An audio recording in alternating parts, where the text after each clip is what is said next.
There's some common barriers that come up when people are completing their CQI plans. The one that I hear most often is that it takes a lot of time. There's no doubt about it.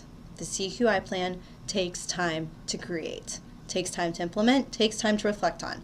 But creating it certainly takes time, especially when you're creating strong action steps. But there are a few tips that I would definitely recommend to making sure that you're putting time in and creating time.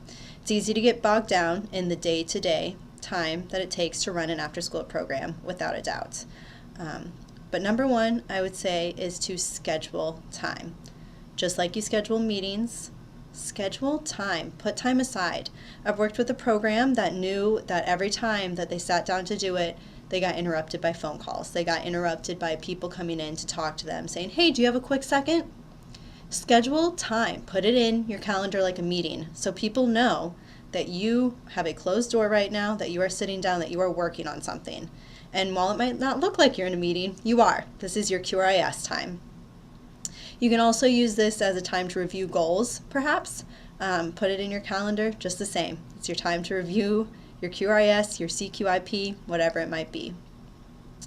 I also would recommend completing your CQI plan as you complete your assessment tools, not all at once. So once you've done your RNETs, gather them and work on that part of your CQI plan, not just once you're getting ready to submit for QRIS, but really work on it as a living document, as a piece that you're continuously working on, not something that just gets done all at once, because that will be overwhelming.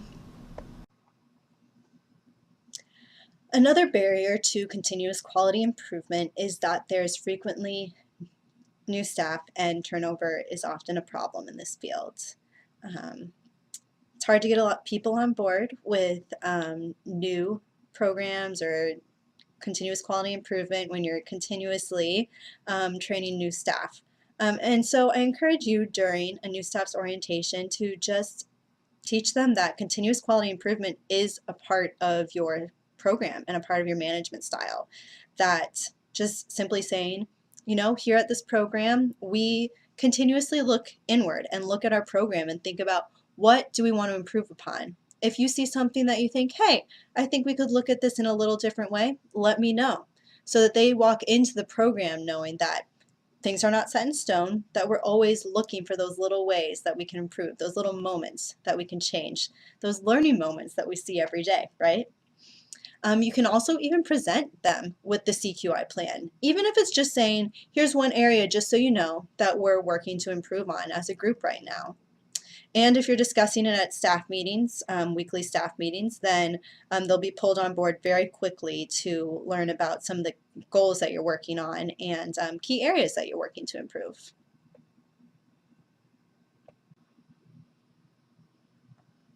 Then there's also not just new staff, but then there's the old staff who are set in their ways, right? Things are done the way they're done, and they're not really interested in continuous quality improvement. They're interested in doing things the way that they want to do them. And I think it's most important to be clear that you're not doing continuous quality improvement because you want to improve your SACR scores because Massachusetts says so, or because your QRIS rating needs to be moved up to a level 3, but because you really are working for the sake of the kids and you're working for the sake of the program, and that you are looking to make your program quality better for them. And so really talking about why you're doing this and really looking towards the mission as supporting your backbone there. And also getting them on board and giving them that responsibility and bringing them on board to motivate them to saying, all right, well, what are you excited about working on? Maybe you have a staff who's really interested in music and movement. Putting them in charge of helping pull up that SACR score. Let them, you know, take on that goal and that responsibility, and giving them that motivation. We'll talk about that in the next unit, so keep moving forward through the videos, and of course, if you have any questions, please feel free to contact me with the Talk to Trainer button.